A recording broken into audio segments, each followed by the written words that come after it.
And now, from beyond our dimension, this is the JeffMara podcast.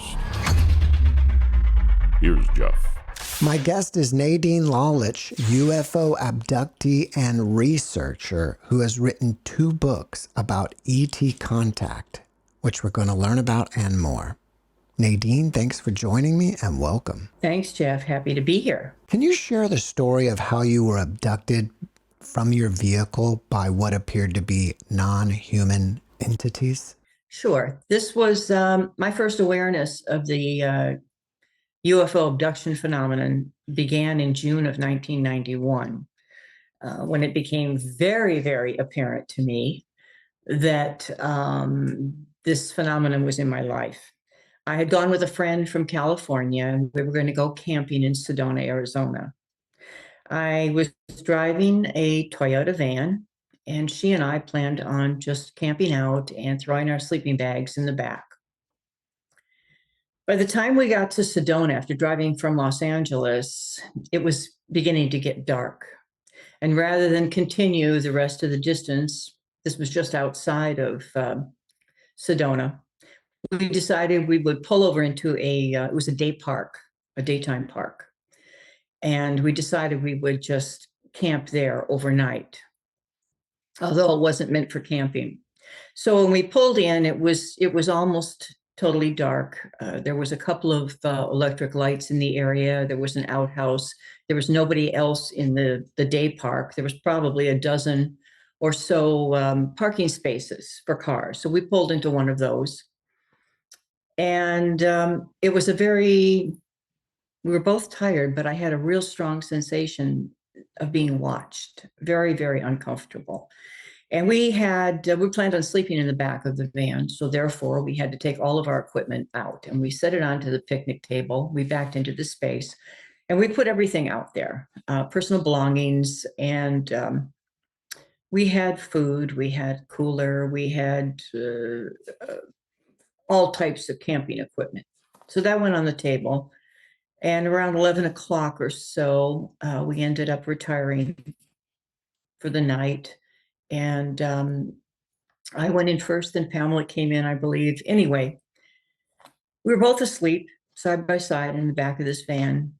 And I woke up and I heard some sounds outside the van. And it sounded like people walking around.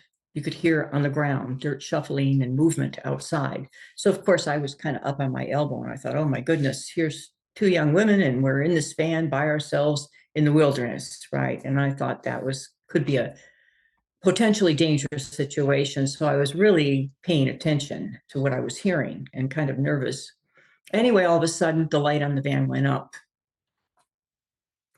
And the light came, the back door was one of those back doors that swing upward. And as it swung upward, the light went on. And I turned to look over my right shoulder, and I couldn't see anything for a couple of seconds because I was blinded by the light.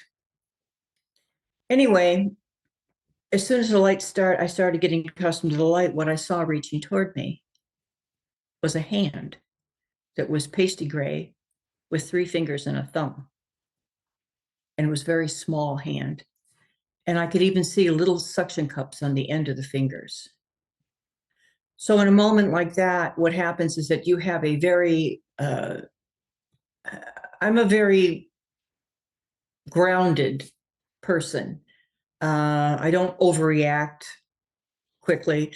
My emotions staying nice and peaceful is very important to me. So I'm not somebody that just flies off or loses their temper, and I'm not a drama queen. So, but at the same time, here you are with this. You're faced with this situation, and so you only have a matter of a few seconds to try to grasp this and understand that life is not what you thought it was. You've got a whole new reality all of a sudden. And of course, adrenaline's shooting through my body. I'm filled with terror. I had a few seconds there where they must have pulled me out, where I did lose consciousness. And next thing I know, my next conscious awareness is of standing at the back of the van. And I'm pretty much, I'm standing upright, but I'm fairly paralyzed. My arms are down by my side. my chin is tucked down in a way so that I cannot look straight up. I can't move. I'm stiff as a board, and I can see my feet. I can see the ground, and I had like a night shirt on, and I was barefoot, and I could see the light coming down from the open hatch door at my feet. And as I'm looking down, what do I see? But I see what I think is two children, bald children, one on each side, because I can see the top of their heads and are slightly looking up on the side of me. And I can feel the sense of a presence of someone else in front of me, but I can't raise my head to look. This is all happening very fast to me. And you're grasping, trying to hold on to your reality, trying to make some sense of this, analyzing the situation, trying to come to terms. All this swirl of emotions and thoughts are running through you at the same time. And the only sense that I had about the third person, if it was a person, was that they were very large and they were in front of me. So the next thing I knew is I could feel myself being raised upwards off the ground, and I could see my feet, and I could see the ground and the dirt and the little pebbles kind of in the dirt. And I feel myself moving forward. And in these children, and at the time, you look and you tell yourself it's a child, but you know better. Even then, you know better. This is no child, but you try to calm yourself down. And as you try to rationalize. So what I noticed is that they had their little hands cupped underneath my hands. So in other words, my hand is hanging down and they have theirs cupped under, but they're not touching me. Just the mere action of putting their hands underneath my hands seemed to raise me up off the ground. We began to move forward. And as we move forward, I could actually see the ground move beneath me as we moved forward. And the only other sensation, I could see the light still, shining on the ground as we moved forward. And I could feel something hitting my face, but I couldn't identify what it was because I was numbed in some way, numbed out, my physical self. And I could feel something hitting my face. And the next sensation that I had is that I could see a light on the ground, very, very bright ahead of me. And I would say as we're moving through across the ground, it wasn't very long that I stayed conscious, maybe, I don't know, maybe 2 or 3 minutes, something like that. And I can see a really strong light on the ground that we're going towards. So then the next thing I know is I lose consciousness entirely. The next thing I know is I feel myself being dropped, and I'm back in the van again, and it's as though I feel like I was dropped from a distance, and that as if I was dropped straight through the roof of the van, to the extent that I actually bounced some on top of the sleeping bag when I came down. And it would have been the only explanation, but so that was my first conscious recollection at that point, in that I fell straight down, bounced a little bit, and then I was fully awake, terrified. My mind was racing. Really, I have to say I was fairly hysterical at that point. A lot of crying, very upset, oh my God, that kind of thing. And I tried to wake my friend up, Pamela, and I couldn't wake her up. Couldn't wake her up, no matter what I did. And I wanted to talk to her, and I shook her and everything. Nothing would wake her up. So I went to the back. I kind of shuffled over to the back window. This particular van didn't have any windows on the side, except for the drivers, by the drivers and passenger. Nothing on the sides, but there were 2 windows in the back. So I went to the back and I looked out. And I kept peeking because I just had this terrifying feeling they were coming back. So I was in a very bad emotional state at the time. Is it possible that they took your consciousness out of your body like an OBE, and that's how you went with them? Or do you think they physically took you?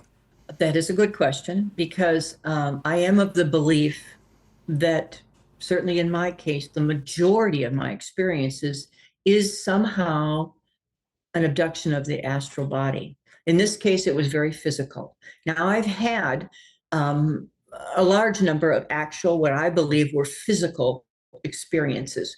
And certainly when I've come back where I've had marks on my body, I've had the scoops. I've had, in one instance, I had like a 7-inch scar appear on my back after an experience. But I would say that if I was to look at that particular experience introduced my awareness of the phenomenon in my life. And once, of course, I looked back into the earlier years, and I looked back into, my family, the childhood, you recognize a lot of events that took place that you dismissed. If you were to have an occasional experience that's very traumatizing, you might take that one experience, kind of find a way to cope with it, and set it aside. You don't add them all together. But once this phenomena came out, and as time went on, I began to explore things that had also happened from the past, and I realized they were all tied in together. But this was the first, what I would call the opening, the beginning of my life, in recognizing that this was something that was ongoing, had been ongoing in my life. It took me close to 15 years to come out and talk about it openly, to seek, some kind of solution, some kind of aggressive approach to trying to understand this. For the next 15 years, I did eventually have some hypnosis done, and I did have it on that particular experience. And indeed, it did fill in the gaps of what had happened. And that was a craft, and we were taking on board, or I was taken on board. And I had several other, over the years, maybe not a lot, maybe a half a dozen, 6, 7 different times I had hypnotherapy done. And I never found that to contradict my conscious recollection. But I think one of the things that's really interesting is talking about recollection. As we know, memory can be very fallible, even when you're fully conscious. So I like percentages in looking at issues. So, for example, I have this conscious recollection of this paranormal event. And you have to ask yourself, okay, you check in, what were my sensations? How much of me was present? Did I come back with do I have a mark on my body? Do I recall scents? Do I recall sounds? Checking in with how much have you really recorded? And so I kind of, I have a little different recall, perhaps, than some typical abductees, in that for many, many years, I was involved in metaphysics, many, many years involved in meditation.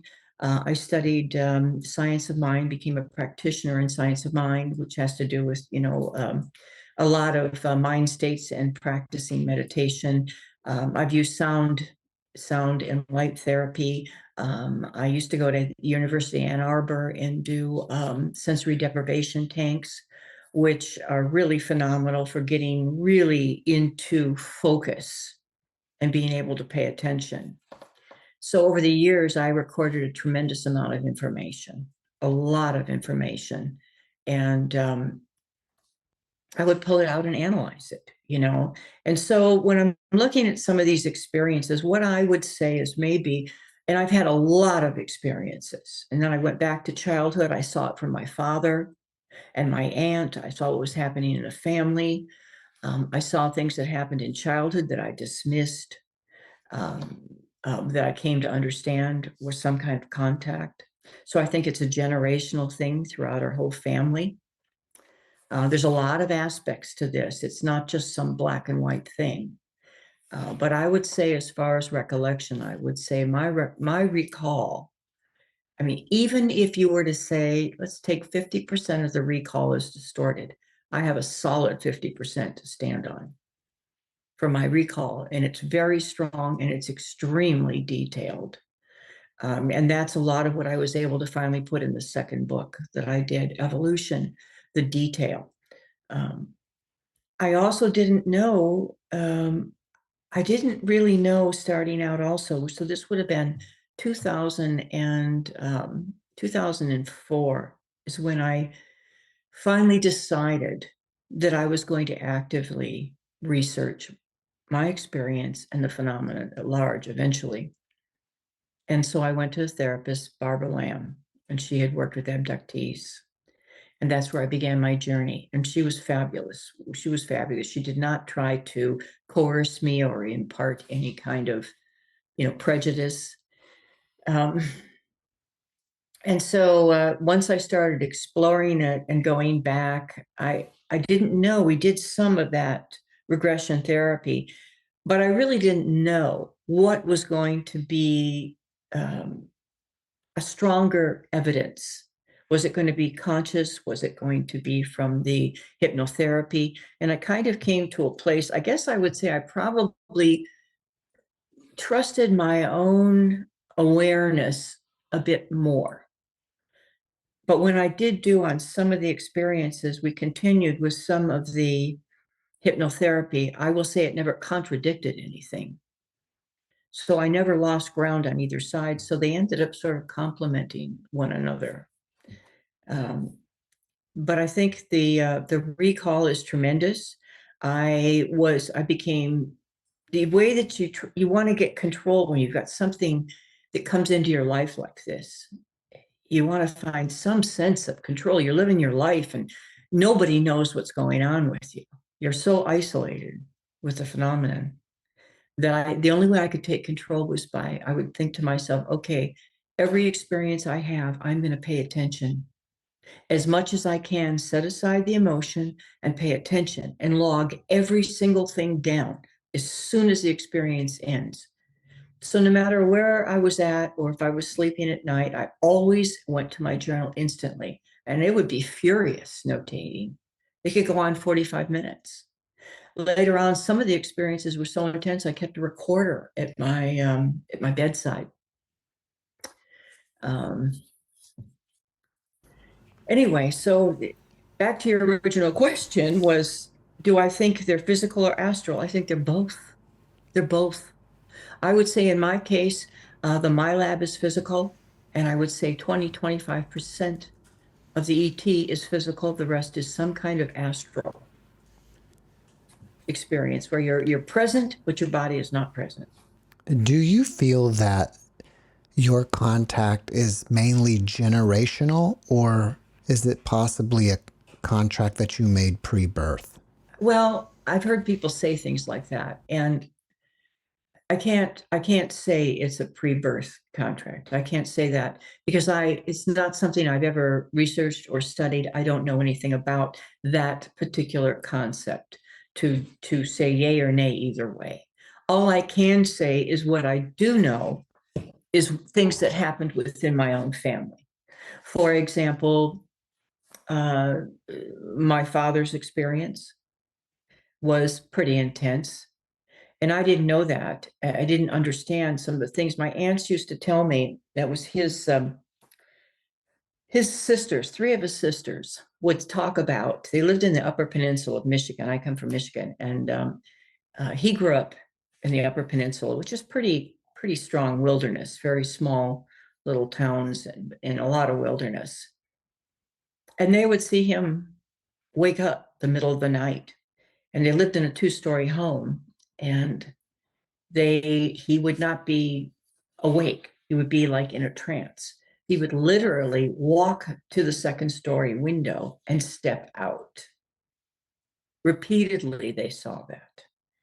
And several of the sisters told me that. 3 of the different sisters told me that. We used to get together, of course, over holidays, and some of the subject would come up.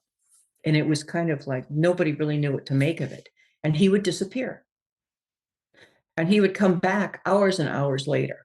He would come back walking down the road, but he literally stepped out into the air and would disappear.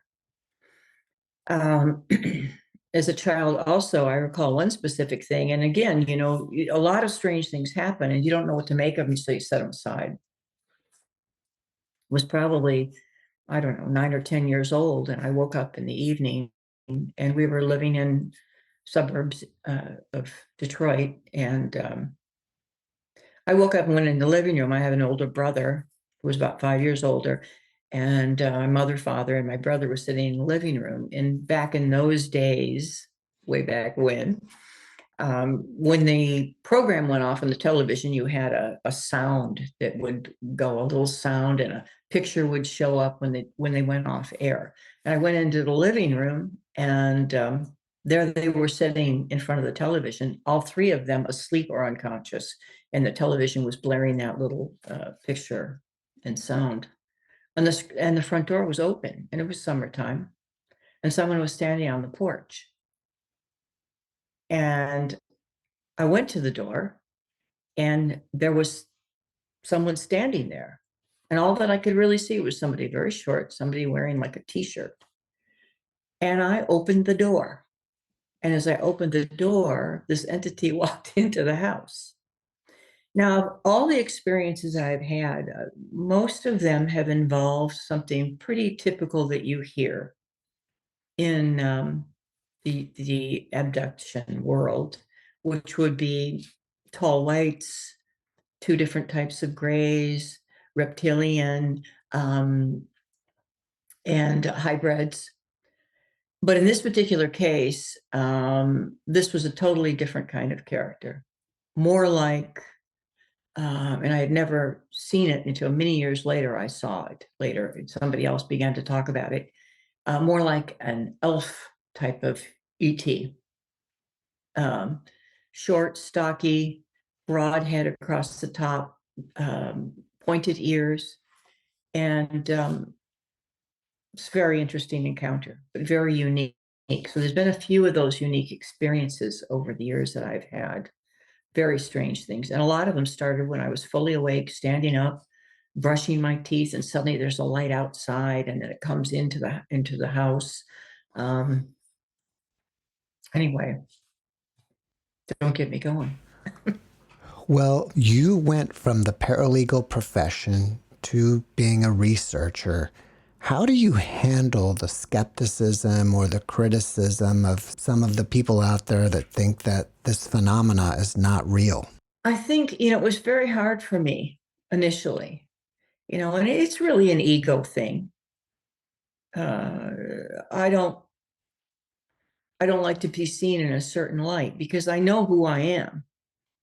And I know I'm a very grounded person. And of course, over the years of working in this arena here, you find, I was shocked and surprised and delighted to find how many grounded, logical, well-educated, well put together people are studying this phenomenon. So initially, it was very hard for me, very embarrassing. But there came a point where the curiosity and the need to explore far exceeded any of my ego's, fight to maintain, a look. So it was difficult in the beginning. Talking was difficult in the beginning. Sharing the first book was difficult. I struggled with it, but after a while, I realized that how serious the study was. I stopped apologizing. I stopped caring, because what I realized is most of the skeptics, I think, don't really study it. They don't really look at it closely. It's very, very easy. There's a lot of mockery. You get up and the one I just did a talk on Coast, and, they'll say, oh, that lady's out of her mind, blah, blah, blah, And what I know is two things. It's like, one hand, most of the skeptics have not really dug into this. So it's very easy to stand back. You're ignorant is what you are. Unless you start to look at it, you're ignorant. Unless you look at who's telling the story and you know who's telling the story, again, you don't have the full information to make any kind of a judgment. You don't know this person. The other thing is, what's really interesting is sometimes the people that are closest to a person experiencing some type of paranormal phenomenon, whatever that might be, the people closest to them are the least likely to believe them or to want to listen to them, to be a sounding board. And so nobody close to me ever read my books. No, and friends, family, nobody close to me ever read them. They knew of it, but they wanted to stay away from it. And so I had to think to myself, why is that? Because they know who I am. My feet are on the ground. I'm not what I would call woo-woo, you know. I really like to look at things seriously. And what I came to conclusion there was that they don't want the information from someone who's serious and grounded, because then they might actually have to look at it. If it's being told by somebody that presents it in a very, high drama, again, a woo-woo kind of presentation, it's easy to dismiss it. But if you've got a friend or somebody that you know, or you listen to somebody who's really grounded and well-educated, and they present it solidly, you don't want to really hear that, because now you might have to look at that. And they too would be faced with what I was faced with, and all abductees are faced with, and researchers. We got to take a look at a whole new reality. Reality is not what we thought it was. And it may completely turn their worldview upside down. That's right. And it's very scary. It's if you're not prepared for that. So I think anytime you introduce, and it certainly was true for me, it took me 15 years to be able to come out and talk about it. And all those 15 years, I have stacks and stacks of journals where this information was stored, put in from all my experiences. I didn't leave it up into my imagination. I recorded every single thing that I could, so that I would not lose a piece of information. And again, like I said, even if I went back and I discounted, say, 50% of that, I still got solid experience here. It's worthy of investigation. But, it's like, I remember when I became a vegetarian, hoped to be vegan, that was a real tough thing too. Because it's the same kind of thing. Here was a new reality, or a greater reality. You're expanding your reality to include new ideas, right? And you're stepping beyond this circle of your comfort zone. So here's your comfort zone. And boy, that's okay, because you understand everything in your comfort zone. Life is good. Even the scary parts, you understand how to work with it. But now you got to expand it. You got to go beyond. All of a sudden, the boogeyman's there. What does this mean? How do I relate to this? So when I was just starting to explore what we do to the animals in food preparation, as I began to look at that particular thing, it was very similar. I would step into it a little bit and just be horrified and jump back and go to sleep for 6 months on the subject. Then put my toe in the water again.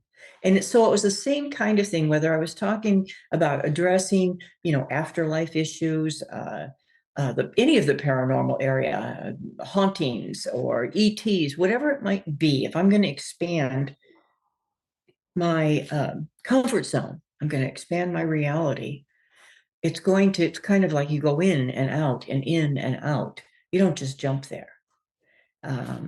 And so I know that that's a process, and it's a process for anybody who listens to this. But as you see with the whole UFO and the ET phenomenon, what you see is it is growing. The awareness is growing. It's nothing of what it was like, say, 20 years ago, 30 or 40 years ago. It's a whole different world, because slowly that's what's happening to society. Immediately after your abduction from the van, you were terrorized and you suffered trauma, which to me, anybody would be feeling the same way. After you re-examined your life over the years, did you discover what their intentions truly were? I think so. I think it's a number of factors. So basically, I'll tell you my theory on what this is all about. My theory is that I do believe certain genetic families' lines have been experimented upon, which would be our family line on my father's side. It would have been something we have been genetically altered in some way. And what's interesting is that if you look at my father and his father on that side, very high IQs. My father had a 162 IQ. He was brilliant. And so was his father. Brilliant. But I think basically, I think that there is a genetic factor involved. I think they do what we do to animals. I think there are multiple species that are visiting the planet, and may actually, some of them live on the planet, maybe underwater in the earth. And I do think that we've been altered in general.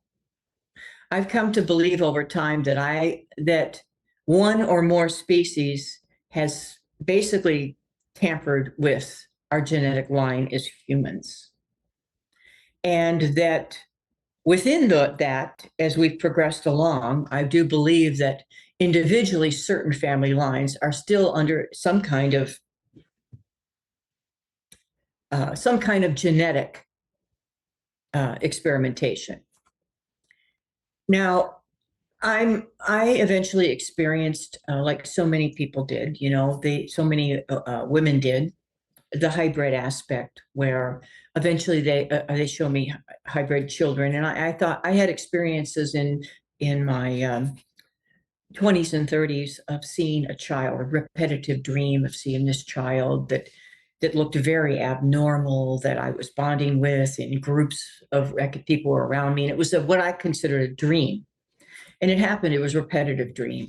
Only later, as years passed, I eventually, in one of the experiences, am introduced to this particular child as an adult, and the time makes sense. The hybridization makes sense. From this child, looked exactly like the adult. And I have that picture also in my book of what she looked like as a child or an adult.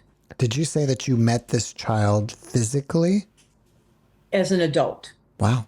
In one of my on-craft experiences. Okay.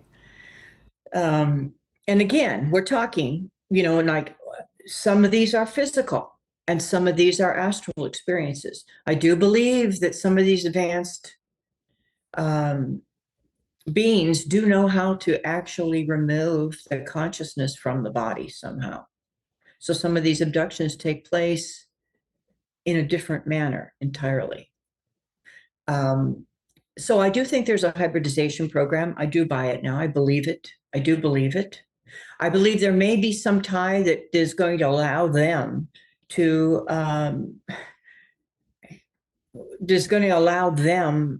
through that particular program, to be able to possibly colonize on our Earth. Because as it is now, if the species that's off planet, they are very susceptible to our microbiology, to viruses, for bacteria and viruses that would not allow them to be on planet for very long. So therefore, if they have some way of genetically altering us, taking some of, mixing genes together, they may be able to adapt themselves better to be able to be on this planet, their own future generations or them now. So there's something with, yes, the hybrid program, I believe it. I believe I was connected to that somehow, like so many female abductees, well, male too, are. I also, I believe in the genetic alteration, another alteration that takes place, and they're watching us all the time. One of the things that's interesting is when you look at when these experiences happen, what promotes an experience? That's what I wanted to know. Why do I have an experience now, but I didn't then? What does it?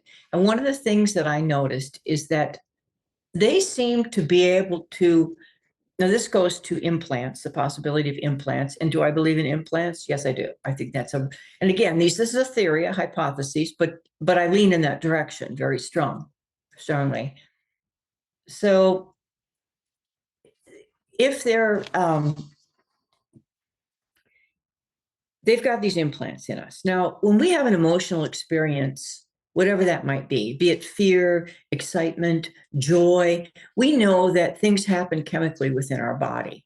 We begin to release endorphins. Our chemical makeup begins to shift and change. Serotonin levels change. So say, for example, they have implants in the body that can record and recognize those chemical shifts within a body. And say it's an abductee, that they're watching that line, that linear family, and they're watching that line, and one of the implants goes off and it registers with who's ever watching that family. It registers and it indicates that there's some emotional something going on. They're very obsessed with emotions. They want to see what's going on. What is it? And I remember the big aha I had at one point was in one of my experiences. The big thing was like, why the emotional thing? They even sometimes set up false scenarios. You have these experiences where you're in a false scenario, you know it's not real. Like my dead brother appears to me. Wait a minute. This isn't, I feel sometimes you'll go like this, you'll say, I'm really here, I'm really here. You'll touch your body, I'm really here. I need to know that I'm really here. And then they present something like that is not real. So they have an obsession with emotions. What is it? They're fascinated by it because they don't possess it. Not in any similar sense. So you've got an implant. That implant registers some chemical shift. They pick it up. They abduct you to see what's going on. One of the ones, so what I'm getting at is that during major events in my life is when those experiences tended to happen. For example, right after my mother's death. Right after my father's death. I had one experience where, and it was a very physical, conscious one, and it was during a blue moon.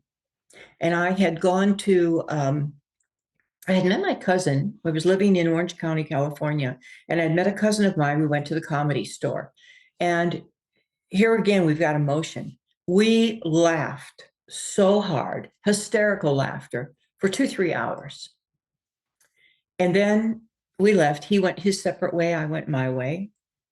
And I ended up getting off a mile before my ramp, not knowing why, and pulling off to the side of this road down in Orange County, close to the beach there.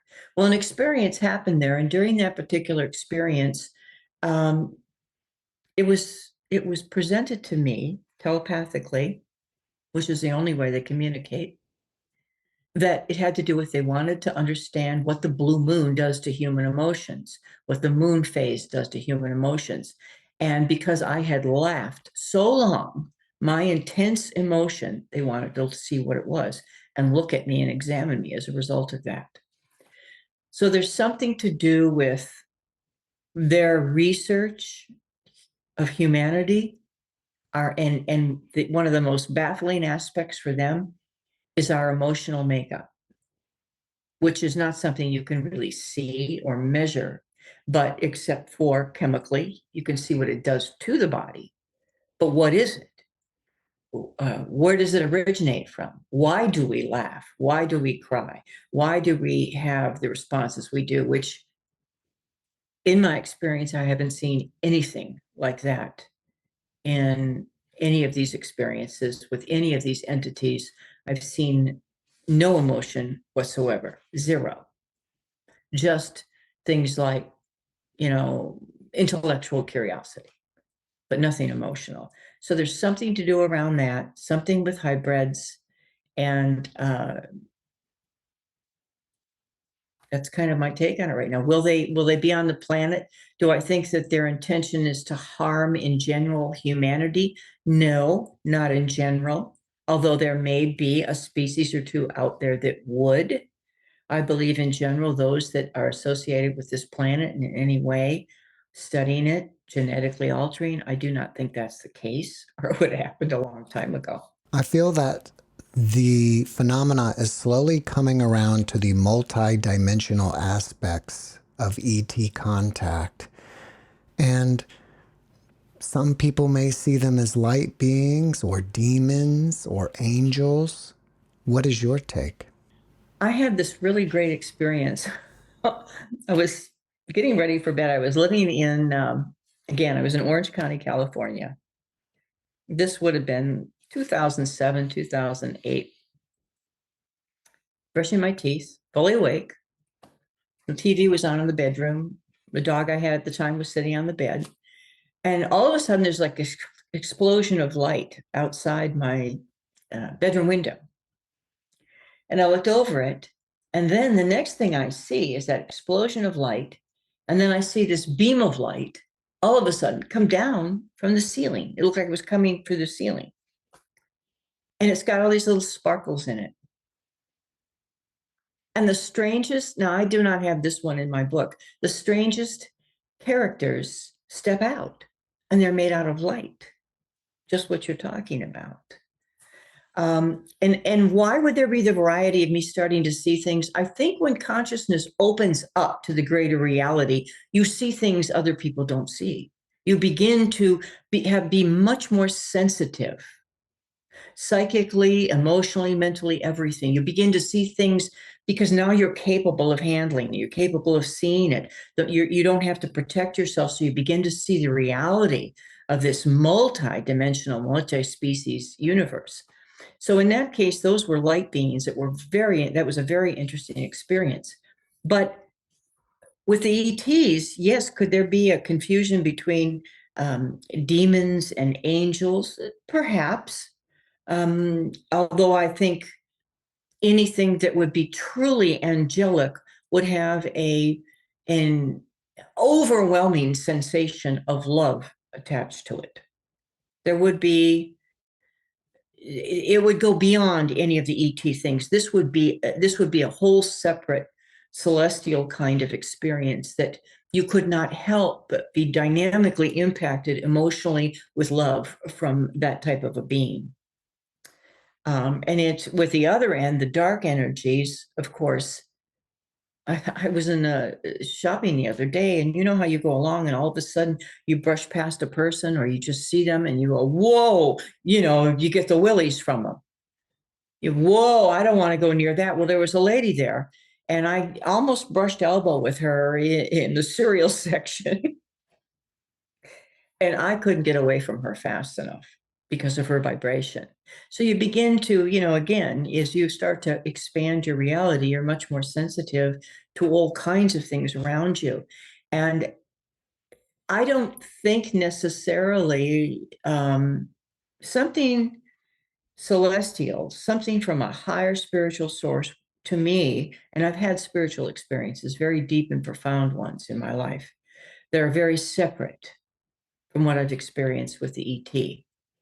But if we're talking about multidimensional, now that's what might happen. Say, for example, I'm in 3D.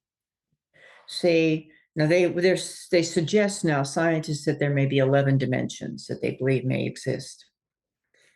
I'm in third dimension, and say this being is coming out of the seventh dimension or wherever. They find a dimension where they can take and retrieve me and bring me into this dimension where we can meet. Perhaps there's a place where we can actually meet a dimension and interact. I do believe they know how to do that. One of my experiences suggested that they don't really travel great distances necessarily in these crafts, that these crafts may be partially actually physically traveling through the universe, but then they stop and shift into a different dimension that brings them right there. Like you hear about wormholes, but a different dimension could actually be a place where we gather, where we can meet. I'm very physical. They may not be the same kind of physical dimension. And there's a place they know how to bring us there where we can interact. So it may not be happening in 3D. Some may be, but like I said, more minor, but they take us to a place where they can actually work with us. So I think there's different dimensions that are impacted by the ET phenomenon. Can we go back for a moment to you meeting your hybrid daughter? And what was that interaction like between the two of you? Well, as I said, I had had this repeating dream through my 20s and 30s. And it was a very emotional dream. This little girl appears, and I feel that people are watching me interact with her. And she has very sparse, kind of blonde hair, big blue eyes. Her skin is terrible, terrible condition. She's wearing like a little, she appeared to be something like maybe 6 years old, 5 or 6. And she's got almost like a potato sack on her out of rough material, just hanging, little shift dress hanging on her. And she's in front of me, and I am deeply, deeply moved by this child. And I mean, deeply moved. And I'd wake up from these dreams just with feeling her so intense. Now, flash forward many years, and now we're into somewhere in the 90s and 90s and 2000s. And I don't recall exactly when this one happened, but it appeared I'm on a craft. And this was one of those that seemed very physical. I'm sitting at a table and I feel like I'm on a craft, round, metallic. And in those experiences, it feels like light comes from everywhere, but nowhere specific. And at this table, there's what appears to be the insectoid or the praying mantis type that has repeatedly, just one, I've only ever seen one repeatedly throughout experiences, more like a scientist sitting across the table in a tall white. And as I'm sitting, I can see almost like a wall behind, and then she walks out. And she looks like just like the little girl, only about 21, 22 years old. Big blue, I have very blue eyes. She's got big blue eyes. She has blonde hair, very sparse, but it's shaved so that it's very short on her head. Her skin is very pasty white. She's wearing a shift kind of dress too, like a little V-neck and no sleeves to it. And it's as though she's almost like she's in a trance. And she walks out, and I see her. And as she comes out, she puts her hand on my shoulder. And it was excruciating for me. It was so emotional. It was so powerful. It was the sense of me being her mother was so powerful. I wept. I mean, and even when I would talk about this years later, I would weep when I would talk about it. It was so powerful, the love, the sense of her. Now, she didn't act as though she recognized me. There wasn't any kind of connection like that. But my feeling for her was such overwhelming, deep love. It was unbelievable. It was unbelievable. And I knew when she walked out, and it was only one time, that she was that child, that same child. And she was there for a moment, paused, and turned, and they were observing me. And she paused, turned, and disappeared back behind that wall. Is that true? Was she true? Was she part of my genetic? And that's what they telepathically alleged, that she had been created partially from my DNA. And I don't know. I mean, all I know is that it was very, very overwhelming experience for me emotionally. Do you feel that disclosure will ever come from our government or any government from the world? And if not, it only will come from the ETs themselves? No, I don't think our government will openly ever do that. No, because they're going to preserve the power as it stands as long as they can. They have to. For a lot of reasons, for the control in its monetary and the power and the decision making. No, they have to hold on as tight as they can to the image that they're all powerful, those in government and most governments of the world. They're all powerful, and they cannot let go of that grip, because in their mind, they'll say it's because society can't handle it. No, that's not it. It's because they'll lose their own power, their own grip of manipulating society. So no, I don't think that'll ever happen. I do think it is happening, but I think it happens one person at a time. One person at a time, one experience at a time. And do I think they will be openly out in the open eventually? Yes, I do. One or two species, I do. I do believe that. What type of advice would you give to individuals who believe they've had abduction experiences but are afraid to share them? I think it's really important it's a very emotional, traumatizing experience when you finally have these things happen to you and you want to share with somebody and you want to, you want to understand it. But a lot of what you want is comfort, and you have to be careful, because if you just seek comfort to be comforted, you might bring in some of the elements that really aren't that grounded. And it all depends what you're looking for, I suppose. If you're looking for camaraderie, there's plenty of groups you can go to and get camaraderie from other people who talk about it. One of the things that distresses me, and I try to be careful, and yet still, I try to be analytical. I try to be careful. I try to think in terms of, let's just stay, let's just look at what you recall, try to analyze it as best you can, not grab onto the first thing that it could be. Some people sensationalize it. I don't like that. I would stay away from anybody who sensationalizes this thing. If you want to find peace with it, start to look at it. It's a puzzle. It's a little puzzle that you have to work on. Talk to somebody, certainly, but not somebody who's going to sway you intently one way or the other. Don't grab on to sensationalism. Don't let somebody grab you and throw you in front of a microphone and have you talk about it, and they end up making fun of you. That happened to me early on. And it was one of the, I forget what channel it was. It was not Discovery. Maybe it was one of the Discovery channels, whatever it was. It was horrible. It was a horrible experience. And so you've come out to start to talk about this. And then somebody grabs a hold of you. They say, I'm going to film you, put you on TV and do this or something. And then, they make a joke of it. And then you're further traumatized. So you have to be careful who you talk to. You have to be, use discretion. Approach those people who seem to be, grounded, more analytical.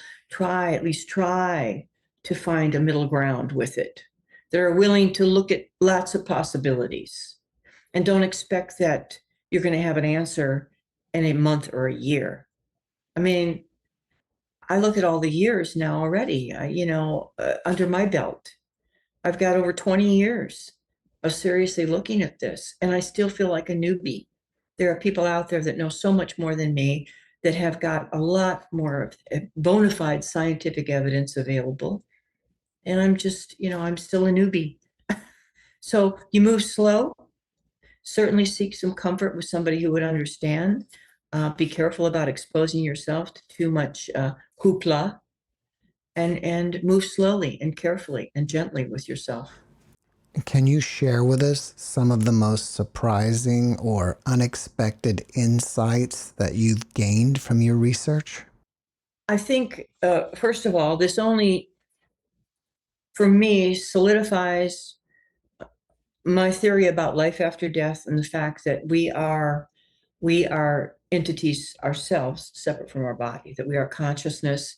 We embody a unique unit of consciousness, first of all, and that all of this stuff actually fit beautifully in with my spiritual life and with my spiritual pursuits. And I studied in science of mind for many years, and I've studied Christianity, and I would even call myself a Christian. I am a Christian, and yet none of that is a conflict for me. I've come to understand and see that, of course, I mean, look where we live. We're in this massive, massive universe of light and energy and vibration and life. And so we're all connected. So all of these entities are all part, in some way, connected to me. We are all living energy beings. And so that totally blends beautifully with all the years I spent in my spiritual pursuits. It fits with even with my Christianity, that, we are all thriving beings within this universe. The things that I've seen that have to do with interdimensional, again, only pose that there is no death. There's transition. We're just continually transiting to another experience of being. So that was the biggest thing, that it even brought more comfort and reassurance that life that never really ends. It just rolls over into something new, a new experience. That's the biggest one there. And that ultimately there really isn't anything to be too terribly afraid of. So a lot of my fear in general in the world has dropped. Yeah, I'm getting older. I might die tomorrow. I know all of that. I don't hold on to fear of a whole lot of things anymore because of this. I recognize that we are living in this amazing, amazing place, and that I've only just touched the tip of it, right? And so just imagine how magnificent this thing is, this experience of life and living in all the different forms we may end up evolving into and moving out of. So that whole view of the universe and where it expanded, where my comfort zone expanded, is just a very good thing. It's a beautiful thing. It's not something I sit and fret about or worry about. I don't go on the news and the nonsense out there and worry about the world blowing up. All right, if it does, so be it. I'll continue. We'll continue somehow. That I believe. What is the main takeaway you would like the reader to come away with from your book, Evolution? To learn to open up, to not be afraid, to open up to the possibilities, to slowly open your eyes, listen, look, learn slowly, to understand where we're really at. And it's not what we think. That this world is not at all what we think it is. You know, we're not living in a capsule. We're living in this massive, incredible place where any good thing is possible. And even these experiences that were so traumatic and so strange and so difficult to incorporate into an ordinary life have suddenly become, you know, it's okay. They become more than okay. They become the great mystery of life, you know. And again, I don't find a lot to be afraid of ultimately in where we're at and what's going on. And so step out, explore, enjoy, but do it at your own pace, not at somebody else's pace. If you get afraid, you back off a little bit, then step out again, whether it's this particular subject or some other challenging subject. Easy does it, nice and easy. And that would kind of be it with the book. Nadine, do you have a website where people can learn more about what you're up to and your books? Alienexperiences.net, ALIEN experiences.net. Can you tell us about some of the childhood experiences that you dismissed? Yes. Lights in the house. I told you about the one experience I had with the walking into the living room around 11 or 12 at night, and someone at the door, and that kind of a thing I dismiss. The television, they're all unconscious, and so I know there's a being, there's someone out there. That thing, that was that kind of a thing I dismissed. We had strange things happen in the attic of our house. We would not go up there. Nobody wanted to go into the upstairs. It was all very strange things that came through the ceiling in the attic, and we were all very afraid of that. There were lights that would appear around the house and in the house.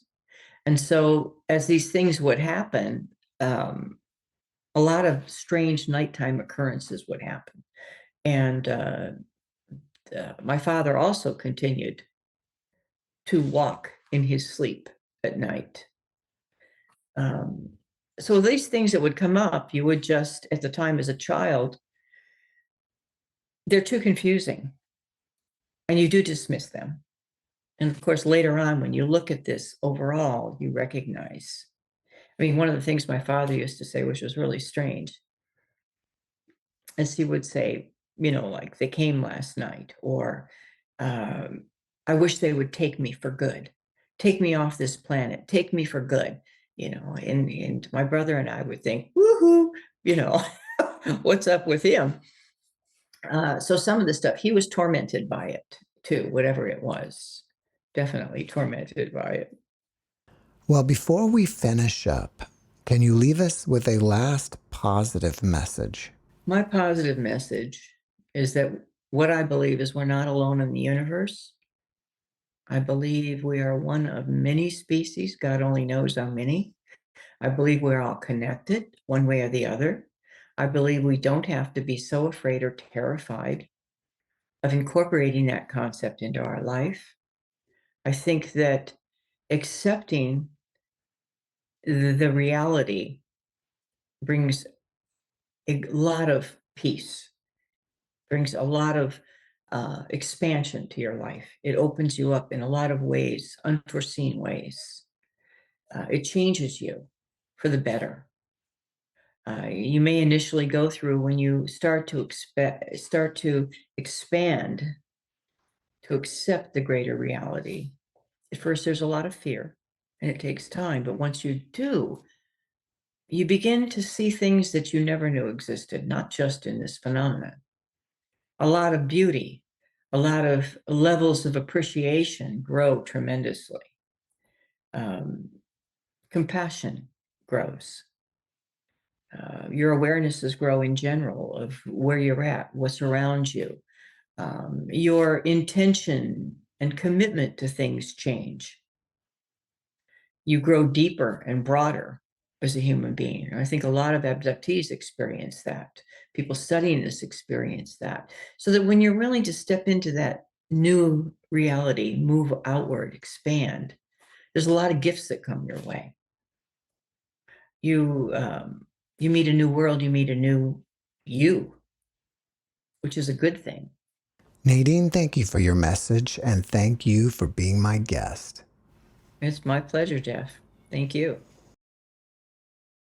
Thanks for watching the JeffMara podcast. I really appreciate you. Another way to show support is through YouTube memberships. And if you do, there are loyalty badges and other perks depending on your level of membership. All you need to do is click the join button underneath the video to find out more. Thank you for your support.